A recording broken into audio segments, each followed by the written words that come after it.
So we're here with Dr. Dennis Shirley, professor at the Lynch School of Education, Boston College. So Dr. Shirley, what's the message that you're bringing here at this conference? Well, the reason I'm excited about this conference is that we're looking here at organizing for the public interest in Alberta. And very often it's possible for us to fall into what I'll describe as our foxholes, or our small, narrow perspectives on our lives, and to disengage from the public sphere.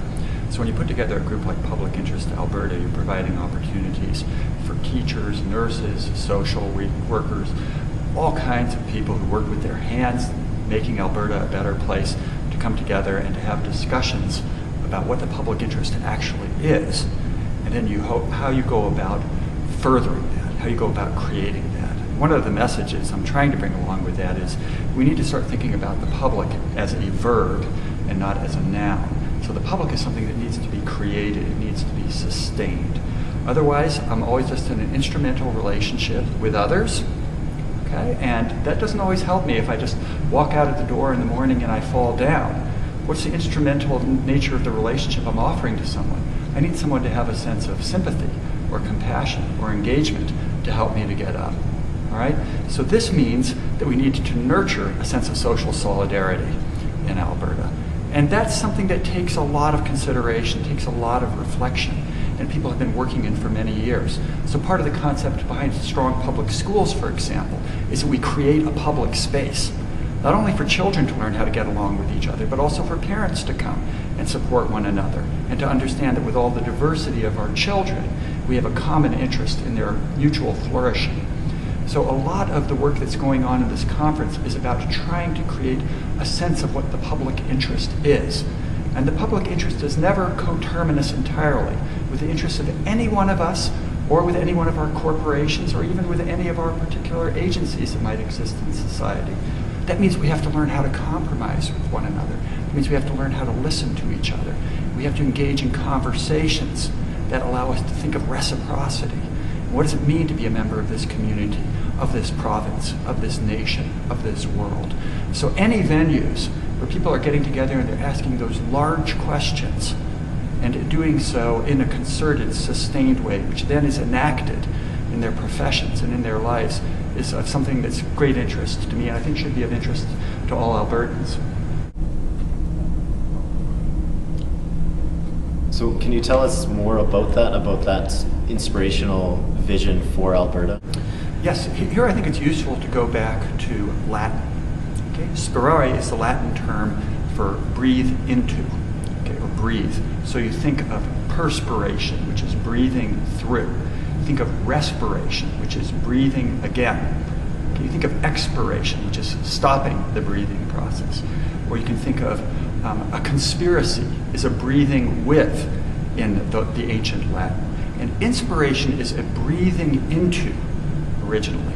So here's a question for us, because when we're speaking, we're also breathing into each other. What are we breathing into our children? What are we breathing into our young people? Are we giving them hope for the future? Are we giving them a sense of agency? Are we teaching them to learn to listen to each other, to share, to think about our environment? How do we go about doing those things together? So when I think about inspiration for Alberta, I think you have a lot of resources here at your disposal. You have absolutely spectacular natural beauty. So I've had the privilege of hiking in Banff and up in Jasper. And whenever I tell anybody that I'm coming up to Alberta from the US, they always think, oh, are you going to get a chance to get any hiking in, any canoeing in? So you have that natural beauty. You also have resources that are being used for energy, which is a very complicated issue, which everybody needs to be thinking about. You have very high-achieving schools on international tests. But then when I talk with teachers, I hear concerns that these international tests typically measure the achievement of young people who are 15 years old. But then people are concerned that maybe it's about 20% of the kids aren't actually graduating from high school in 4 years. So the tests aren't going to catch all of that. They're not going to catch the 16 or 17 or 18-year-olds who dropped out of the educational system. But teachers see that. Business people see that. So an inspiring environment is anyone where you're bringing together your diverse constituencies and they're thinking in long and probing and serious ways about the future of their context, whether it's a state as in the US, a province as in Canada, or perhaps a whole country, a place like Finland or South Africa. And so in this inspiring vision for Alberta, what gives you hope for actually seeing that become reality? Well, one of the things that gave me hope was simply the program for this conference. When I looked at the program for this conference, I was reading about all of these wonderful people who've been lifelong teachers, who've been active in the environmental movement, who don't view our senior citizens as just disposable entities, but want the public sphere to be involved in taking care of senior citizens, who are concerned about Aboriginal rights, the rights of visible minorities who are new immigrants into the province. So I look and I see here a whole bouquet of people, okay, who decided to dedicate their lives to the public good. So just learning from those people is a tremendous resource for all Albertans. So seeing that is very inspirational, and then seeing the kinds of talent that you're bringing in from other countries, so that there is an openness, there's a certain cosmopolitanism to your work here, where you're not saying, okay, we're only going to look inside, okay, because that's always dangerous. But you're also saying we want to look beyond our context, see what's going on in other countries, other kinds of leadership that's being provided in different places around the world. So a big part of an inspirational future is creating these public spaces. And then another part is having strategies for attacking the social injustices that you see in this society and in the context. And here I would prefer not to comment because I don't really know. I'm not familiar with your context here. But what I see is I see a lot of interesting work that's going on with the Alberta Teachers Association, with Public Interest Alberta, with environmental organizations who are saying it's not enough just for us to be pursuing our own single issues. We have to find ways to build alliances. And if I could, this is a very positive and important example for those of us from the US. Our mistake with many of our teachers' associations is that we didn't build these broad networks.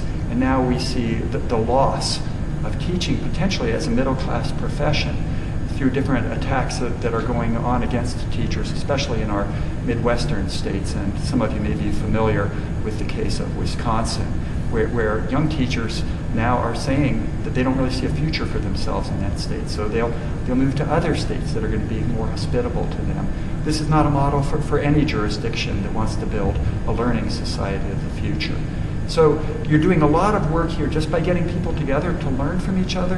And then I think the strategies that people have been trying out here, if they can be accelerated, so we're not just looking at single issue organizations, but we're building broad, multi-class, multiracial, multilingual, multi-ethnic organizations, because that is going to be the future of Alberta and Canada and the world.